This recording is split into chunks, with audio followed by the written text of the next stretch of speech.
"Hello, weary traveller! Come, sit down, I welcome your companionship. Let us continue with the merry adventures of Robin Hood. Now, where were we? Ah, yes, here we go." As he drew nigh this bridge, he saw a tall stranger coming from the other side. Thereupon Robin quickened his pace, as did the stranger likewise, each thinking to cross first. "Now stand thou back," quoth Robin, "and let the better man cross first." "Nay," answered the stranger, "then stand back thine own self, for the better man I wet am I." "That we shall presently see," quoth Robin, "and meanwhile stand thou where thou art, or else by the bright brow of Saint Elfrida I will show thee right good Nottingham play with a clothyard shaft betwixt thy ribs." "Now," quoth the stranger, "I will tan thy hide till it be as many colours as a beggar's cloak, if thou darest so much as touch a string of that same bow that thou holdest in thy hands." "Thou pratest like an ass," said Robin, "for I could send this shaft clean through thy proud heart before a curtal friar could say grace over a roast goose at Michaelmastide."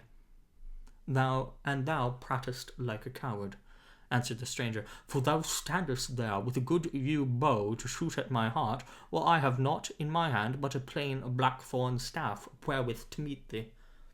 "Now," quoth Robin, "by the faith of my heart, never have I had a coward's name in all my life before.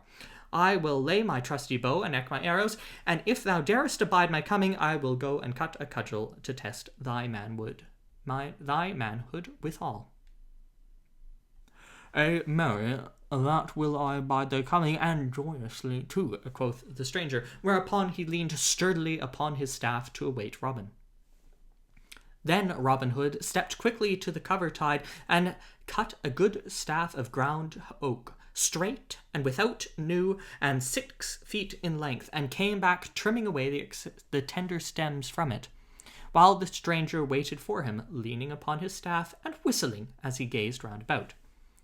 Robin observed him furtively as he trimmed his staff, measuring him from top to toe and from out of the corner of his eye, and thought he had never seen a lustier or stouter man. Tall was Robin, but taller was the stranger by a head and a neck, for he was 7 feet in height. Broad was Robin across the shoulders, but broader was the stranger by twice the breadth of a palm, while he measured at least an ell around the waist. "Nevertheless," said Robin to himself, "I will baste thy hide right merrily, my good fellow." Then aloud, "Lo, here is my good staff, lusty and tough. Now wait my coming, an thou darest, and meet me an thou fearest not. Then we will fight until one or the other of us tumble into the stream by dint of blows." "Marry, that meeteth mine whole heart," cried the stranger, twirling his staff above his head betwixt his fingers and thumb until it whistled again. Never did the knights of Arthur's Round Table meet in a stouter fight than did these two. In a moment, Robin stepped quickly upon the bridge where the stranger stood. First he made a feint, and then delivered a blow at the stranger's head that, had it met its mark, would have tumbled him speedily into the water. But the stranger turned the blow right deftly, and in return gave one as stout, which Robin also turned as the stranger had done. So they stood each in his place, neither moving a finger's breadth back, for 1 good hour, and many blows were given and received by each in that time, till here and there were sore bones and bumps, yet neither thought of crying enough, nor seemed likely to fall off the bridge. Now and then they stopped to rest, and each thought that he had never seen in all his life before such a hand at a quarterstaff. At last Robin gave the stranger a blow upon the ribs that made his jacket smoke like a damp straw thatch in the sun.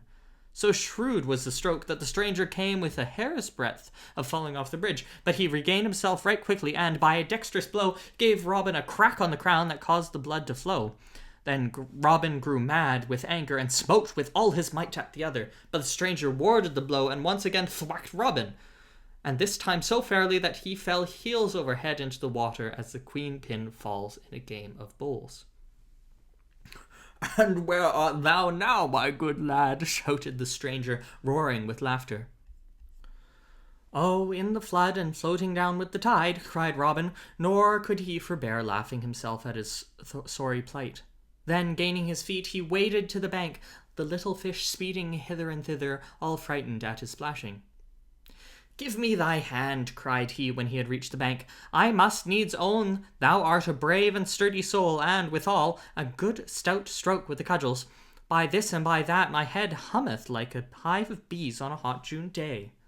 Then he clapped his horn to his lips, and winded a blast that went echoing sweetly down the forest paths.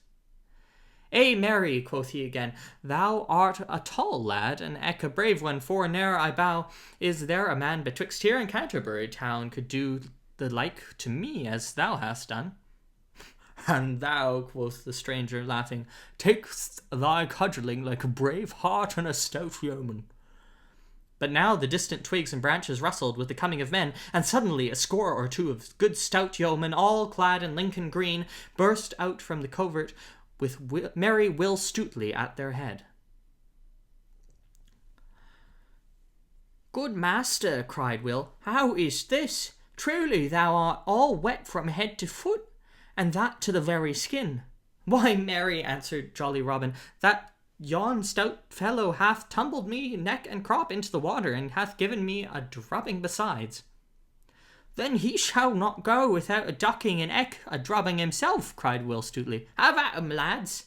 Then Will and a score of yeomen leapt upon the stranger, but though they sprang quickly, they found him ready, and felt him strike right and left with his stout staff, so that, though he went down with a press of numbers, some of them rubbed cracked crowns before he was overcome. "Nay, forbear," cried Robin, laughing till his sore sides ached again. "He is a right good man and true, and no harm shall befall him. Now hark ye, good youth, wilt thou stay for me and be one of my band? 3 suits of Lincoln green shall thou have each year, besides 40 marks in fee, and share with us whatever good shall befall us. Thou shalt eat sweet venison, and quaff the stoutest ale, and mine own good right-hand man shall thou be, for never did I see a cudgel player in all my life before. Speak, wilt thou be one of my good merry men?" "That I know not," quoth the stranger surly, for he was angry at being so tumbled about. "If ye handle you bow and apple shaft no better than ye do an oaken cudgel, I warrant you are not fit to be called yeoman in my country. But if there be any man here that can shoot a better shaft than I, then I will bethink me of joining with you." "Now, by my faith," said Robin, "thou art a right saucy varlet, sirrah. Yet I will stoop to thee, as never I have stooped to a man before. Good Stutely, cut thou a fair white piece of bark 4 fingers in breadth, and set it 80 yards distant on yonder oak. Now, stranger, hit that fairly with a grey goose shaft, and call thyself an archer." "Eh, marry, and that will I," answered he. "Give me a good stout bow and a fair broad arrow, and if I can hit it not, strip me and beat me blue with the bowstrings." Then he chose the stoutest bow among them all, next to Robin's own, and a straight grey goose shaft, well feathered and smooth, and stepping to the mark, while all the band, sitting or lying upon the greenwood, watched to see him shoot, he drew the arrow to his cheek and loosed the shaft right deftly, sending it so straight down the path that it clove the mark at the very centre. "Aha!" cried he, "mend thou that if thou canst." While even the yeomen clapped their hands at so fair a shot. "That is a keen shot indeed," quoth Robin. "Mend it I cannot, but mar it I may perhaps." Then, taking up his good stout bow, and nocking an arrow with care, he shot with his very greatest skill. Straight flew the arrow, and so true that it lit fairly upon the stranger's shaft, and split it into splinters. Then all the yeomen leapt to their feet, and shouted for joy that their master had shot so well. "Now, by the lusty yew bow of good Saint Withold," cried the stranger, "that is a shot indeed, and never saw I the like in all my life before. Now truly will I be thy man henceforth and for aye. Good Adam Bell was a fair shot, but never shot he so." "Then I have gained a right good man this day," quoth jolly Robin. "What name goest thou by, good fellow?" "Men call me John Little, whence I came," answered the stranger. Then Will Stutely, who loved a good jest, spoke up. Nay, fair little stranger, said he, I like not the name, and fain would I have it otherwise. Give little art thou indeed, and small of bone and sinew, for therefore thou shalt be christened Little John, and I will be thy godfather. Then Robin Hood and all his band laughed aloud until the stranger began to grow angry. And thou make a jest of me, quoth he to Will Stutely. Thou wilt have sore bones and little pay, and that in short season. Nay, good friend, said Robin Hood, bottle thine anger, for thy name fitteth thee well. Little John shall thou be called henceforth, and Little John shall it be. So come, my merry men, and we will prepare a christening feast for this fair infant. So, turning their backs upon the stream, they plunged into the forest once more, through which they traced their steps till they reached the spot where they dwelled in the depths of the woodland.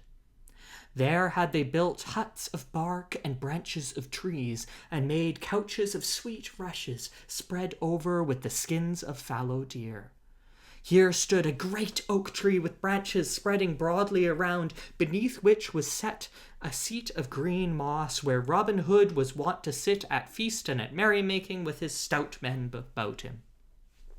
Here they found the rest of the band, some of whom had come in with a brace of fat does. Then they all built great fires, and after a time roasted the does and broached a bale of humming ale. Then, when the feast was ready, they all sat down, but Robin placed Little John at his right hand, for he was henceforth to be the second in the band. Then, when the feast was done, Will Stutely spoke up. It's now time, I ween, to christen our bonny babe, is it not so, merry boys? And ay, cried all, laughing till the woods echoed with their mirth. Then 7 sponsors shall we have, quoth Will Stutely, and hunting among all the band, he chose the 7 stoutest men of all. Now, by St. Dunstan, cried Little John, springing to his feet, more than one of you shall rue it an you lay a finger upon me. But without a word they all ran up to him at once, seizing him by his legs and arms and holding him tightly in spite of his struggles, and they bore him forth while all stood around to see the sport. Then one came forward who had been chosen to play the priest because he had a bald crown, and in his hand he carried a brimming pot of ale. Now who bringeth this babe? He asked right soberly. That do I, answered Will Stutely. And what name callest thou him? Little John, I call him. Now, Little John, quoth the mock priest, thou hast not lived here for 2, but only got thee along through the world. But henceforth thou wilt live indeed. When thou livest, thou shalt wast called John Little, but now that thou dost live indeed, Little John shalt thou be called, so I christen thee. And at these last words he emptied the pot of ale upon Little John's head. Then all shouted with laughter as they saw the good brown ale stream over Little John's beard and trickle from his nose to his chin, while his eyes blinked with the smart of it. At first he was of a mind to be angry, but found he could not, because the others were so merry. So he too laughed with the rest. Then Robin took his sweet, pretty babe, clothed him all anew from top to toe in Lincoln green, and gave him a good stout bow, and so made him a member of the merry band. And thus it was that Robin Hood came outlawed. Thus a band of merry companions gathered about him, and thus he gained his right-hand man, Little John. And so the prologue ends. And now I will tell how the Sheriff of Nottingham 3 times sought to take Robin Hood, and how he failed each time.